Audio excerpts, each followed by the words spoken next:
उत्तराखंड अपने 25वें वर्ष में प्रवेश कर रहा है। इस मौके पर मसूरी के इतिहासकार गोपाल भारद्वाज ने राज्य आंदोलन के सुनहरे और संघर्षपूर्ण पलों को याद किया। 1955 में मसूरी नगर पालिका परिषद से शुरू हुई अलग राज्य की मांग, पहाड़ी जिलों का कम विकास, शिक्षा, संस्कृत और सड़क जैसी मूलभूत सुविधाएं नहीं पहुंच पाती थी। 1994 अगस्त में एमजी कॉलेज के छात्रों का आरक्षण आंदोलन और राज्य आंदोलन का संगम।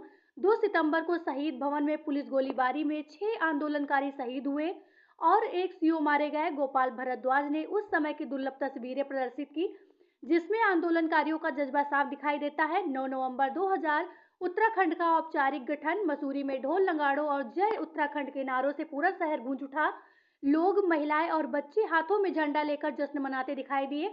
भारद्वाज ने कहा कि आपको बता दें, भारद्वाज ने कहा कि शहीदों और आंदोलनकारियों का उत्तराखंड अब भी अधूरा है। रोजगार बढ़ना, पलायन रोकना और पर्यावरण सुरक्षित रखना अभी चुनौती है।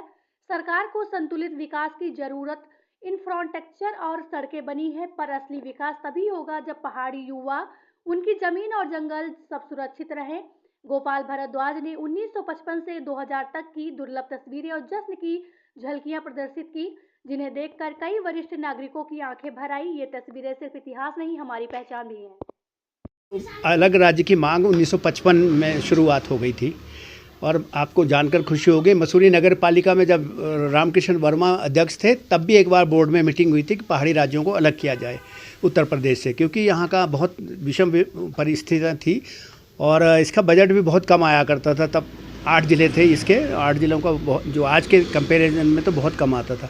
उसके बाद जो आपको शायद पता होगा, एक भारत में जब मंडल आयोग लागू हुआ था तो एक आरक्षण के जुलूस निकल रहे थे, कई प्रदर्शन हो रहे थे विद्यार्थियों द्वारा, मसूरी में भी ये भी हो रहे थे। तो अगस्त के महीने में, ये मेरे को आज अच्छी तरह याद है, अगस्त के महीने में इसी आरक्षण से संबंधित कॉलेज के स्टूडेंट जुलूस निकाल रहे थे। थोड़े बाद उन्हीं दिनों फिर ये उत्तराखंड की डिमांड शुरू हो गई। वैसे 89 में भी हुई थी जब जनमोर्चा और वीपी सिंह की सरकार थी, तब भी उठती रही है समय पे। लेकिन मेरे को अपने जो बिल्कुल अच्छी तरह याद है तो 23 अगस्त 1994 को यहाँ पे बहुत ज़्यादा बारिश हो रही थी और बहुत ज़बरदस्त जुलूस निकला था अलग राज्य के प्राप्ति के लिए। और फिर विदिन एक हफ्ते में ही, मतलब 23 अगस्त से 8-10 दिन के अंदर ही इसने बहुत वैसा रूप ले लिया, गंभीर रूप ले लिया और सारा शहर इसमें इन्वॉल्व हो गया। और फिर उसके बाद यहाँ पर ये झूलागढ़ में जहाँ पर ये गोलीकांड हुआ था, यहाँ पे आंदोलनकारी बैठने लग गए थे कि हमें उसकी आपको मैंने फ़ोटो भी दिखाई है। तो और उसके बाद मेरे सामने सब कुछ हुआ धीरे धीरे। और जिस दिन फिर यहाँ पर गोलीकांड हुआ, विशेष रूप से यहाँ पे एक नया थानाध्यक्ष की टेम्परेरी मीटिंग की गई और उसको बुलाया गया, नहीं तो यहाँ अत्री जी थे एसओ। और फिर यहाँ पे जब उनको पहले सुबह 10:30-11 बजे यहाँ पे ट्रक भर के उनको यहाँ से ले गए आंदोलनकारियों को, जो बाद में जैसे नगर पालिका के अध्यक्ष बने, जोत सिंह घुंसोला हुए, अनिल गोदयाल हुए, ये लाला जी वकील जो है, ये मेरे सामने सब लोग गए और भी कई थे जो जिनके मेरे को नाम इस टाइम नहीं आ रहे। तो ये सब मेरे उसी दिन शाम को फिर आफ्टरनून में जब मसूरी के लोगों को पता लगा कि यहाँ के आंदोलनकारियों को साजिशन दूर भेज दिया गया, उत्तर प्रदेश में ले गए यहाँ से, या पहले देहरादून में रखा, फिर उनको मैनपुरी जेल उत्तर प्रदेश में ले गया, उसके विरोध में बहुत ज़बरदस्त यहाँ पे जुलूस निकला। और वो वहाँ जैसे ये रिवॉल्विंग माल रोड से आ रहा था तो उधर से भी एक जुलूस आ रहा था, तो दोनों मिलके यहाँ पे सारे इकट्ठे हो गए। और फिर यहाँ जहाँ ये आंदोलनकारी का जो स्थान था, ये जो यहीं झूलागढ़ में था, आज तो उसका वो स्वरूप बदल गया, लेकिन वहाँ पे वो पुलिस और पीएससी थी ना, तो उनके विरोध में कुछ नारेबाजी हुए, लेकिन किसी को इस बारे में जानकारी नहीं थी कि गोलीकांड होगा। हमारे को देखते किसी ने मसूरी में कभी सोचा भी नहीं था कि कभी गोलीकांड भी हो सकता है। सडनली यहाँ पे गोलीकांड होने लगे तो लोग तितर बितर हो गए, कोई इधर भागा कोई उधर भागा, बहुत अफरा तफरी हुई। और देखते देखते जिनका कोई वो नहीं था वो भी यहाँ पे मार दिया गया उनको। मतलब मेरे सामने सब कुछ हुआ, मैं तो खुद गया। मैं जो राजेंद्र पंवार जी थे, जिनकी अब मृत्यु हो चुकी, आंदोलनकारी जिनके पिताजी यहाँ नगर के अध्यक्ष भी रहे, हुक्म सिंह पंवार, राजेंद्र पंवार, वो मेरे साथ ही थे जब यहाँ गोलीकांड हुआ। उसके बाद में फिर उसमें तो 6-7 जो भी मारे गए। बाद में फिर घर घर जाके भी उन्होंने काफ़ी लोगों को उठाया आंदोलन के नाम से। कलम सिंह रावत थे भट्टा गांव के, और थे देवेंद्र लाला जी थे ओमी हलवाई के, ये सब लोगों को घरों से ले गए। और कल्पना जो थी वो तो बिल्कुल सही थी, क्योंकि उत्तर प्रदेश बहुत दूर था और यहाँ पे इतना उनके भौतिक जानकारी नहीं थी, जिसे कहते हैं ना बिल्कुल ग्राउंड जीरो की जो होनी चाहिए, कि पहाड़ों में क्या विषमताएं होती है, क्यों घर लोग अपना छोड़ के पलायन करते हैं, क्यों नहीं ये होता। वो उसीलिए तो उसकी परिक्रमा की कि अलग राज्य होगा तो अलग स्वावलंबी होगा और उसकी अपनी सब कुछ होगा।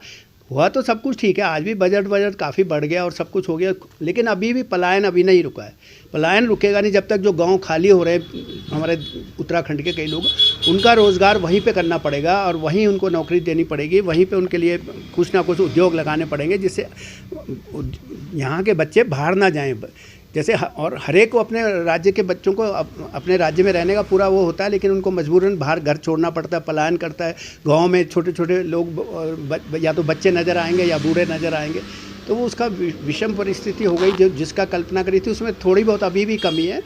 और जिला विशेष ज़िले के हिसाब से कोई इंडस्ट्री लगानी चाहिए, किसी ज़िले में कुछ है, किसी ज़िले में कुछ है विशेषता है, उसी हिसाब से उसको सेक्टर वाइज वो करके उसी से हिसाब से डेवलप किया जाए। कुछ क्षेत्र तो काफ़ी डेवलप हो गए लेकिन कुछ अभी भी अछूते रह गए और पलायन अभी भी जारी है। जिसकी कल्पना की थी हमारे जो आंदोलनकारी थे, जो जिन लोगों ने इसको सोच के रखा था, वो इसी वजह से अभी लैग कर रही है अभी भी। लेकिन फिर भी थोड़ा बहुत ये तो नहीं हम कह सकते कि काफ़ी हमारे देखते देखते विकास भी हुआ है, सड़कें बन रही है, बहुत कुछ हो रहा है, लेकिन विकास नियमित रूप से होना चाहिए और पहाड़ के स्पेसिफिक सोच के होना चाहिए। ये नहीं कि अंधाधुंध होना चाहिए।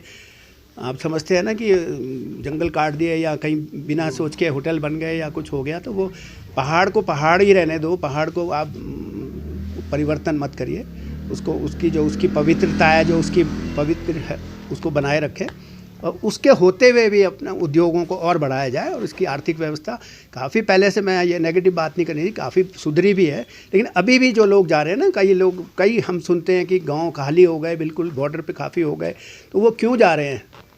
बाकी शिक्षा विक्षा में काफ़ी अब हो रहा है, यहाँ मेडिकल कॉलेज खुल रहे हैं, अच्छे कुछ हो रहा है, रेलवे लाइनें आ रही है, लेकिन वही है कि विकास तो कर रही है, लेकिन ये ना होना चाहिए ना कि इससे प्रदेश को नुकसान भी होता है ना। नुकसान अभी इस साल आपने देखा, इस साल कितनी ज़्यादा बारिश हुई है, तो उसका भी तो यही कई कारण है। मौसम बदल रहा है, बर्फ़ पड़नी बंद हो गई, कम हो गई बर्फ़, मौसम काफ़ी बदल गया।